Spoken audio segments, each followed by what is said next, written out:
हिमाचल प्रदेश के लाखों दिलों की धड़कन हमारे युवा मुख्यमंत्री माननीय सुखविंदर सिंह ठाकुर जी,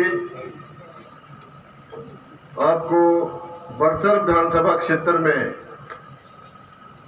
पधारने पर इस बाबा बालकनाथ जी की पवित्र नगरी में मैं तमाम बड़सर निवासियों की तरफ से दिल की गहराइयों से आपका अभिनंदन करता हूं, स्वागत करता हूं। माननीय मुख्यमंत्री महोदय, मुख्यमंत्री बनने के बाद आपका पहला ये सार्वजनिक कार्यक्रम है, जिसके लिए आज बड़सर की जो हमारी जनता है वो आपको सुनने के लिए लायक है। इससे पहले भी आप 2 मर्तबा हमारे बड़सर क्षेत्र में आ चुके हैं, लेकिन वो आधिकारिक तौर पर वो आपका कोई कार्यक्रम नहीं था।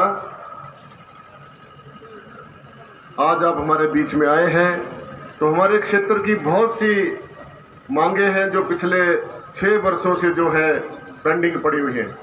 पूर्व में पिछली सरकार के समय में बहुत से ऐसे काम थे जो हो नहीं सके, और अभी हमें आशा है कि आप हमारे जो कार्य हैं विधानसभा के विकासात्मक, उनको आप अमली जामा पहनाएंगे। मंच पर उपस्थित हमारे साथ मंजीत डोगरा जी, पूर्व विधायक, भाई सुनील बिट्टू जी जो हमारे मुख्यमंत्री महोदय के राजनीतिक सलाहकार हैं और जिनको कैबिनेट का दर्जा प्राप्त है, साथ में पूर्व विधायक बीडी लखनपाल जी, राजेंद्र जार जी जो हमारे पूर्व में जिला अध्यक्ष रहे हैं कांग्रेस पार्टी के, कृष्ण चौधरी जी जो पीसीसी के सेक्रेटरी हैं, और केवल तिमान जी जो हमारे ब्लॉक के अध्यक्ष हैं, और हमारे बीच में हमारे जिला के उपायुक्त महोदय, एसपी महोदय और तमाम अन्य कार्यालयों के मुखिया और अन्य पदाधिकारीगण। सबके नाम लेने लगूंगा तो बहुत लंबा समय लग जाएगा, इसलिए सबको, जितने भी यहाँ सभा में हमारे पार्टी के कार्यकर्ता हैं, पदाधिकारी हैं और जो दूर दूर से आई हुई जनता है, सारी सामान्य जनता, आपका अभिनंदन है, स्वागत है। आज हमारे लिए बहुत सौभाग्य का विषय है कि हमारे बीच में हमारे लोकप्रिय मुख्यमंत्री हैं, और मुख्यमंत्री बनने से पहले ठाकुर सुखविंदर सिंह सुक्खू जी का जो जीवन है वो बहुत संघर्षपूर्ण जीवन इनका रहा है, और उन्होंने कभी भी संघर्ष से पीछे हटकर नहीं देखा, मेहनत की, हिम्मत की, और आज यही कारण है कि ये मुख्यमंत्री बने इस प्रदेश के। एक ललक थी इनको इस प्रदेश का नेतृत्व करने की, जिसके लिए शुरू से ही शायद इन्होंने कल्पना की होगी कि एक दिन मैंने अपने प्रदेश की सेवा करनी है। तो ईश्वर ने इनकी सुनी, हिमाचल प्रदेश के देवी देवताओं ने इन्हें आशीर्वाद दिया और इस प्रदेश की सेवा करने का मौका दिया। इसी संदर्भ में मैं ये कहना चाहता हूं कि आज जब ये मुख्यमंत्री बने, हमारे प्रदेश के ऊपर बहुत बड़ी चुनौतियां थी। पूर्व सरकार के समय में जो आर्थिक रूप से हमारे प्रदेश को नुकसान हुआ, डबल इंजन की सरकार जो कहते थे, उनकी वजह से जो 92,000 करोड़ रुपए का कर्जा हमारे प्रदेश के ऊपर हो गया है। ऐसे समय में प्रदेश की बागडोर संभालते हुए एक विशेषज्ञ की तरह उभर कर इन्होंने 1 वर्ष का कार्यकाल पूर्ण किया। उसके लिए मैं इनको बधाई देता हूं। बधाई इसलिए देता हूं कि जब प्रदेश आपदा के समय में भारी वर्षा के कारण मौत और जीवन की जंग लड़ रहा था, उस समय इस जांबाज नेता ने घर घर में जाकर और उन क्षेत्रों का दौरा करके जहां पर हमारे विदेशी पर्यटक भी फंसे हुए थे, उनको निकालने के लिए तत्परता से जो काम किया, रात दिन मेहनत की, जिसकी प्रशंसा मैं यहां से मैं ही नहीं कर रहा हूं, पूरा देश ने इनकी प्रशंसा की। विदेश से इनको प्रशंसा के पत्र आए, बधाइयां संदेश आए, तो ऐसे ही नहीं आए, इन्होंने कुछ करके दिखाया, तभी इन्हें वो बधाइयां मिली। और एक जज्बा था कि हमने प्रदेश की आर्थिकी को सुदृढ़ करना, उसके लिए इन्होंने बहुत सारे अमूल चूल परिवर्तन प्रदेश में बजट जो पिछला बजट था उसमें दर्शाए भी है, और आने वाला जो हमारा बजट होगा उसमें उनके ऊपर और ये मोहर लगाएंगे, ऐसा मेरा मानना है। यदि आपदा ना आती हमारे प्रदेश में तो शायद हम कहीं आगे निकल जाते।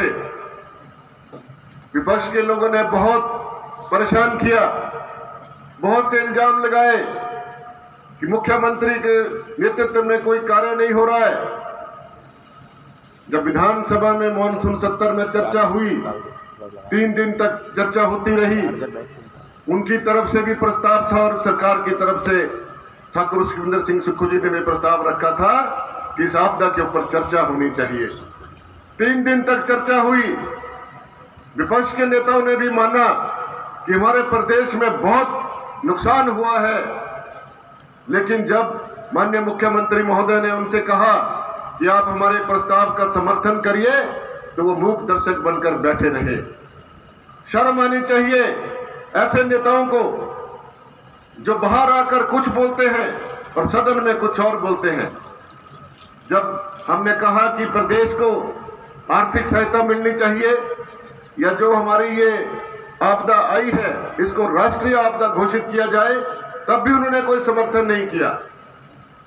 बार बार हमारे माननीय मुख्यमंत्री महोदय दिल्ली कूच करके गए, वहां प्रधानमंत्री जी से मिले, अन्य मंत्रीगणों से मिले, लेकिन कोई उन्होंने सहायता की तरफ कदम नहीं बढ़ाया। एक मामूली सी रकम, जिस प्रदेश में 10 से 12 हजार करोड़ रुपए का नुकसान हुआ हो, उसमें मात्र 600-700 करोड़ रुपए उन्होंने दिया, जो हमारा देय था। वो कोई आर्थिक सहायता नहीं दी उन्होंने, वो हमारे को मिलने थे, पूर्व में मिलने थे, वो भी उन्होंने आनन फानन में दिए और उसका गुणगान कर रहे हैं कि हमने इतने दे दिए, इतने दे दिए, लेकिन धरातल में देखा जाए तो वो कुछ भी नहीं है। ये तो माननीय मुख्यमंत्री महोदय की हिम्मत है कि इन्होंने 4500 करोड़ रुपए उन गरीब परिवारों के लिए, पुलों के लिए, जो हमारी पानी की स्कीमें टूट गई थी, सड़कें टूट गई थी, उनको चुस्त दुरुस्त करने के लिए उन्होंने 4500 करोड़ रुपए की एक योजना बनाई, जिसके तहत आज जो जिन लोगों के पूर्ण रूप से घर टूट गए उनको 7 लाख रुपए घर बनाने के लिए मिल रहा है। 1 लाख रुपया जो आंशिक रूप से उनका मकान दर्रा गया था उसके लिए रिपेयर करने के लिए पैसे दिए।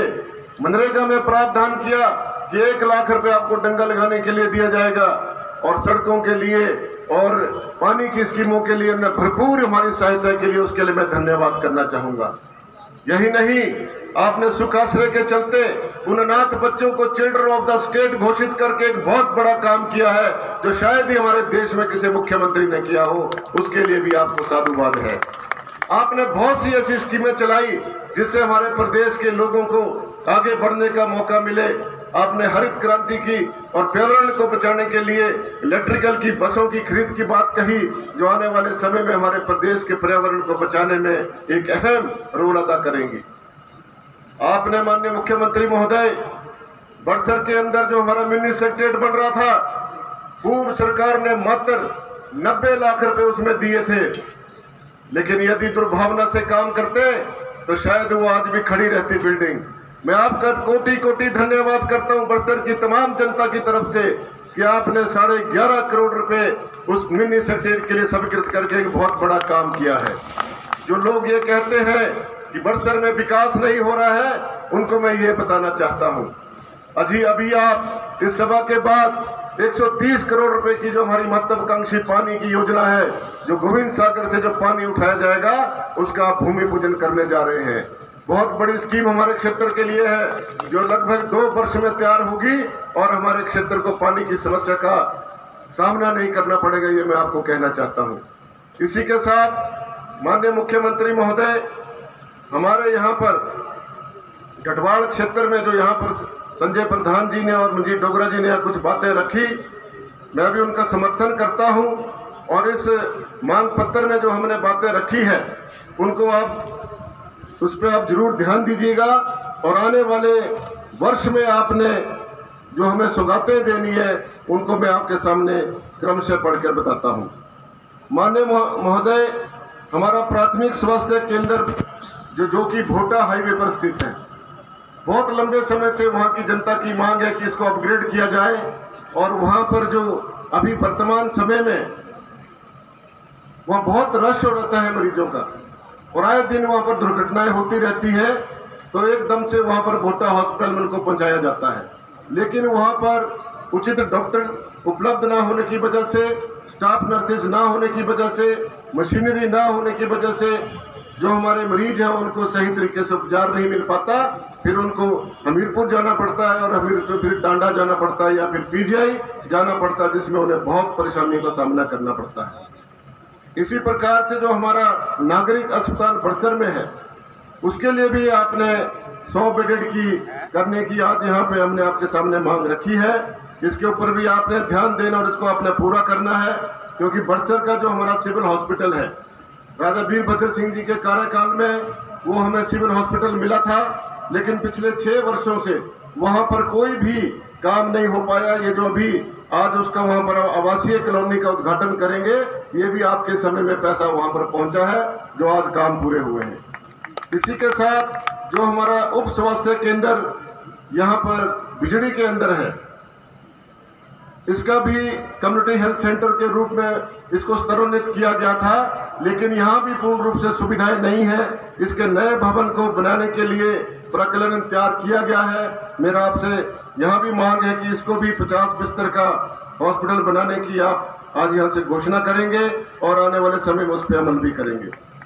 इसी प्रकार से हमारा जो उप स्वास्थ्य केंद्र सलोनी में है, सलोनी भी हमारा एक जंक्शन है जहाँ पे 10-12 पंचायतें जो है उसको फीड करती हैं। वहाँ पर उस हॉस्पिटल को भी 10 बेडेड हॉस्पिटल करने का कृपा करें, और तब आपका बहुत बहुत धन्यवाद होगा। माननीय महोदय, जो हमारा बिजड़ी का जो आयुर्वेदिक हॉस्पिटल है, या पिछली तरफ ये लगभग 4 करोड़ रुपए की लागत से ये भवन बनकर तैयार हुआ है, और इसमें 10 बिस्तरों का भी प्रावधान है। लेकिन यहाँ पर जो यहाँ अभी वर्तमान में जो डॉक्टर हैं वो 31 जनवरी को रिटायर हो जाएंगे। उसके बाद यहाँ पर डॉक्टर्स की समस्या बन जाएगी। यहाँ पर जो हमारे अन्य जो पद हैं वो भी रिक्त पड़े हैं। मेरा आपसे मांग है कि उनको भी आप जल्दी भरें, क्योंकि यहाँ पर पंचकर्मा की जो मशीनरी वो सारी यहाँ पड़ी है, और लगभग 2 वर्षों से वो धूल फाँक रही है, और उसका भी हमें आम जनता को लाभ मिले, उसका भी आप प्रावधान करेंगे। इसी प्रकार से ग्राम पंचायत कुल्हेड़ा में जो एक हमारी आयुर्वेदिक डिस्पेंसरी खुली थी, जिसको डिनोटिफाई किया गया था, मैं आपसे निवेदन करूंगा कि उसको भी आप जल्दी से जल्दी खोलने की कृपा करें। इसी प्रकार से हमारा बिजड़ी के अंदर जो यहाँ पर पुलिस चौकी है, लगभग कोई 26 पंचायतें इसके दायरे में आती हैं, और ना तो यहाँ पर पुलिस चौकी के लिए कोई उचित भवन है, और ना ही ये स्थायी रूप से चौकी काम कर रही है। मेरा आपसे निवेदन रहेगा कि आप इस चौकी को स्तरोन्नत करके एक थाना बनाया जाए अगर यहाँ पर, तो शायद हमारे गढ़वाल के क्षेत्र के लिए बहुत सुविधा प्राप्त होगी। वो आपने देखना कि किस प्रकार से आप इसका जो है कानूनी रूप से इसको अमली जामा बना सकते हैं, तो इसके आप जरूर करें। इसी प्रकार से जो हमारा बड़सर का जो हमारा डिग्री कॉलेज है, वहाँ पर आज तक डीपी की पोस्ट जो है वो स्वीकृत नहीं हो पाई है। साथ ही में वहाँ पर जो हमारे एमए की क्लासेज जो शुरू होनी है, जिसे हमने पहले स्वीकृत किया था, लेकिन पूर्व सरकार ने उन्हें डीनोटिफाई कर दिया था, तो महोदय मैंने इसमें क्रमवार लिखा है, उन्हें भी आप पूर्ण करेंगे, ये ऐसा मेरा मानना है। इसी प्रकार से जो हमारी सोहारी में जो राष्ट्रीय वरिष्ठ माध्यमिक पाठशाला है, वहाँ पर अभी जब एनुअल फंक्शन में मैं गया था तो उनकी मांग थी कि वहाँ पर मेडिकल स्ट्रीम की क्लासेज भी चलाई जाए। इसी प्रकार से गंगोट का जो हमारा स्कूल है एवं समताना का जो स्कूल है, वहाँ पर भी हमें कॉमर्स की क्लासेज की आवश्यकता है, और कुल्हेड़ा में हमें मेडिकल क्लासेज की आवश्यकता है। इसी प्रकार से दवीरी जो हमारा गवर्नमेंट सीनियर सेकेंडरी स्कूल है, वहाँ पर भी हमें मेडिकल की जरूरत है। और इसी प्रकार से लोहारली जो हमारा स्कूल है, वहाँ पर साइंस स्ट्रीम, मेडिकल और नॉन मेडिकल स्ट्रीम चलाया जाना अत्यंत आवश्यक है। इसी प्रकार से जो हमारा वरिष्ठ माध्यमिक बिजड़ी का जो स्कूल है, ये बहुत बड़ा स्कूल है और बहुत पुराना स्कूल है। यहाँ पर एक म्यूजिक के अध्यापक की नियुक्ति करने की कृपा करें, और साथ में जो हमारा गारली का जो सीनियर सेकेंडरी स्कूल है, वहाँ पर भी मेडिकल की पोस्ट को सृजित करने की आवश्यकता है। इसी प्रकार से जिलाडी के अंदर आप एक हमें कन्या महाविद्यालय देने की कृपा करें, ताकि हमारी जो छात्राओं को दूर दराज के क्षेत्रों में जाना पड़ता है, तो उन्हें यदि कन्या का महाविद्यालय मिलता तो उनको लाभ मिलेगा। इसी प्रकार से मान्यवर, जो हमारा बिजली ढटवाल का जो क्षेत्र है, यहाँ पर आईपीएच विभाग को सब डिवीजन की अत्यंत आवश्यकता है। आप उसके बारे में भी विचार करें और हमें ये सौगात आप देने की घोषणा करें। और साथ में जो हमारा पीडब्ल्यूडी का जो ऑफिस है, उसका भी सब डिवीजन यहाँ पर खोले जाना अत्यंत आवश्यक है। महोदय, मैंने पहले भी आपसे चर्चा की थी कि ढटवाड़ का जो हमारा क्षेत्र है बहुत दूर दूर तक फैला हुआ है और इसका लगभग एक तरफ से यदि आना हो तो 30 किलोमीटर आना पड़ता है बड़सर जाने के लिए। तो हमारा जो यहाँ पर आपसे मांग है कि यहाँ पर एक एसडीएम कार्यालय भी अलग से ढटवाड़ क्षेत्र में होना चाहिए, जिसकी वर्षों से यहाँ पे मांग है, आम जनता की मांग है। ये मांग भी मैं आपके सामने रखता हूँ। और दूसरी मांग हमारी महोदय, बड़सर में आधुनिक बस अड्डा बनाया जाना अत्यंत आवश्यक है। उसकी जो हमारी जमीन संबंधित जो प्रक्रियाएं थी वो सारी पूरी हो चुकी है। मेरा आपसे निवेदन रहेगा कि उसमें उचित बजट का प्रावधान करके आगामी आने वाले समय में उसका निर्माण जल्द से जल्द किया जाए। इसी प्रकार से भोटा के अंदर भी हमारा जो बस स्टैंड है, बड़ी लंबे समय से मांग है भोटा वालों की, उसको भी पूर्ण करने की आप कृपा करें। और कुछ बसेस जो हमें यहाँ से चाहिए, अब जैसे जब से 4 लेन बना महोदय, तब से सारी बसें जो है वो हमीरपुर से सीधा बिलासपुर से होके और चंडीगढ़ को चली जाती हैं, जिससे हमारे जो क्षेत्र में बसों की बहुत समस्या हो गई है। आने जाने के लिए लोगों को बहुत दिक्कत हो रही है। तो मेरा आपसे मानना है कि बड़सर से चंडीगढ़ वाया सलोनी, बिजड़ी, देवरसिद्ध, रैली, जजरी, बट्ठी बस चलाने की कृपा करें, वो ताकि वो यहाँ से लोगों को आने जाने की दिक्कत ना हो। इसी प्रकार से बाबा बालनाथ से देवरसिद्ध से जो एक बस टांडा के लिए भी चलनी चाहिए, क्योंकि जो हमारे मरीज हैं उनको जाने के लिए यहाँ से कोई सीधी बस नहीं है। इसी प्रकार से बड़सर से शिमला के लिए एक अलग से बस चलनी चाहिए। जो एक रायपुर नाम से बस बहुत पहले से चलती थी, वो बंद कर दी है, उसको दोबारा से आप चलवाएंगे, ऐसा मेरा मानना है।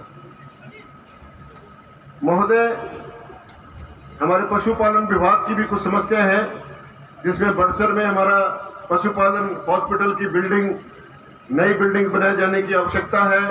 और बड़ा ग्राम में जो हमारा पशु अस्पताल है, उसको पशु औषधालय जो है उसका पशु अस्पताल बनाने की आप घोषणा करें और उसको भी आप बनाने के लिए बजट का प्रावधान करें। इसी प्रकार से जो हमारे युवाओं के लिए पाड़ू के अंदर एक स्टेडियम का हमने सर्वे करवाया है और वहां पर इंडोर स्टेडियम बनाए जाने की मांग बड़े लंबे समय से है। स्थान चयनित किया गया है, 15 लाख रुपए उसमें खर्च भी हो चुका है, उसको भी आप करने की पूर्ण करेंगे, ऐसा मेरा मानना है। महोदय, जिस ताल स्टेडियम में आज यहाँ पर हम इकट्ठा हुए हैं, इस स्टेडियम की हालात भी काफी जर्जर हो गई है। अभी तो यहाँ स्टॉल लगे हैं, स्टॉल के पीछे जो बैठने का स्थान है सारा टूट गया है और इसमें जब बारिश होती है तो इसमें जगह जगह पानी खड़ा हो जाता है। तो इसके जीर्णोद्धार के लिए लगभग 50 लाख रुपए की आवश्यकता पड़ेगी, तो उसकी आप हमें देने की कृपा करें। आपका बहुत बहुत धन्यवाद रहेगा।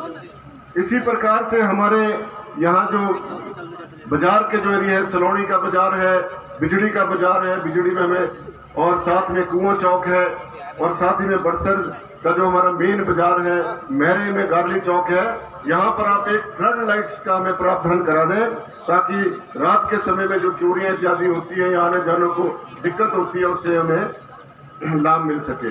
तो महोदय, ये कुछ मांगे थी जो मैंने आपके समक्ष रखी है। बहुत सारी मांगे हैं, मैं भी समझता हूं कि इतनी सारी मांगे एकदम से पूर्ण करना बहुत मुश्किल है, लेकिन फिर भी जो क्रमबद्ध तरीके से आप पूर्ण कर सकते हैं उनको अवश्य पूर्ण करेंगे। और जब आगामी वर्ष के बाद जब भी आपको समय मिलेगा, आप जब दोबारा आएंगे, आपके सामने दोबारा हम अपनी मांगे रखेंगे। हमारे देवरसिद्ध ट्रस्ट की भी कुछ मांगे हैं, उन मांगों के भी ऊपर हम कर्मचारियों ने आपको ज्ञापन दिया है। उनके कोई नियमितीकरण की मांग है, कोई उनके डीपीसी हुई है, उनको प्रमोशन करने की बात है और नई पोस्टें भरने की बात है, उनके बारे में भी आपने बात जरूर करनी है, ताकि हमारे ट्रस्ट में जो कर्मचारी और अधिकारी बड़े लंबे समय से काम कर रहे हैं उनको उसका लाभ मिल सके।